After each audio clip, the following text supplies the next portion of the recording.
In 2018, machines that can read your face will go mainstream, changing the way we live. Your face will become your password, unlocking smartphones and bank accounts. Face recognition in 2018 will change our lives. But the technology will also have the power to covertly track your movements.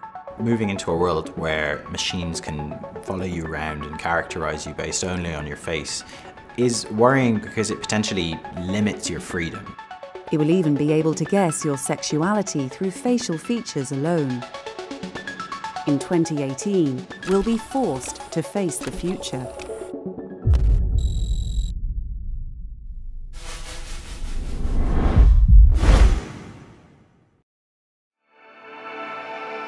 The human face has an astonishing variety of features, which not only help us recognize others, but read and understand them through a constant flow of intentional and unintentional signals.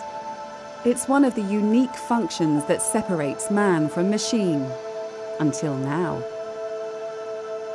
2018 is going to be a landmark year for face recognition because there's been a huge amount of progress in the underlying technology known as machine learning. And what that allows you to do is pull a very accurate face print out of a photograph that uniquely identifies a person. Pioneering facial recognition technology hasn't yet hit the mainstream. In 2018, one more thing. It will be in our pockets. Facial recognition is going to go mainstream in 2018, largely because the latest iPhone has face recognition technology built into it. You look at it and it recognizes you. By next year, there'll be millions of those devices out in the world, and we're going to get used to unlocking our phone. Then we're going to start getting used to getting into our banking apps with face recognition, and it's going to start feeling normal. But using your face to unlock your phone is just the beginning. In the suburbs of Israel's financial centre, Tel Aviv, a team of engineers is at the forefront of a technological revolution. We've invented a simple way of transforming a photo into text. They're teaching machines to read faces. The face recognition model can measure the distance between your eyes, the width of your lips, the distance from your lips to your nose, etc. At the end of that process, we are left with a simple text, which is the basis of our recognition. The software has the power to identify one face from millions in under 1 second. Our accuracy under a controlled environment is around 99%. And it's this precision that makes the technology an effective new tool for surveillance. We can identify people without them knowing that they are being identified.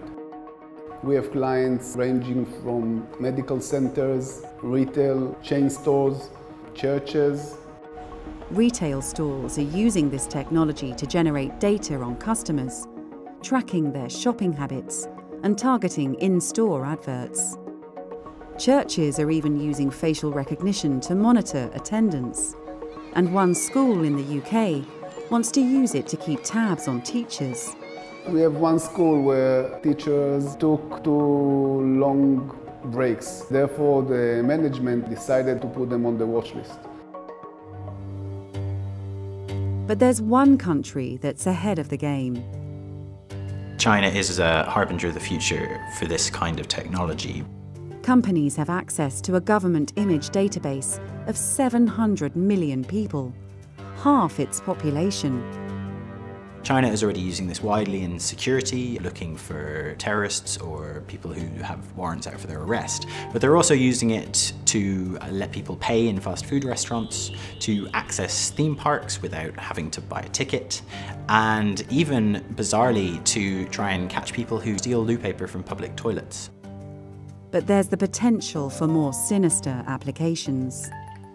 Researchers have shown that your face can point to your sexuality. It's not going to mean you can take a photo of someone and get a yes or no, gay or straight, but what it does mean is that if a bad actor or an authoritarian regime gathers, say, 10,000 pictures and asks which are the 10 people who are most likely to be gay, they're quite likely to get many of those right. This new ability to record, store, and analyze images of faces on a vast scale will fundamentally change notions of privacy, fairness, and trust. In 2018, the most contact that people will have with face recognition, they won't actually know necessarily. It'll be through security services, it'll be through shops that are profiling you. And that's the more worrying side of it. But tech companies are forging ahead with their plans to make facial recognition an everyday part of our lives. You cannot stop progress on the fear of privacy. The advantages of security of business information are far greater than some privacy issues. This technology is a new kind of power, and the only way we have of dealing with technologies currently is to make regulations that repress bad uses and allow for the perceived good uses. 2018 will be a year where we start to work out what some of those are.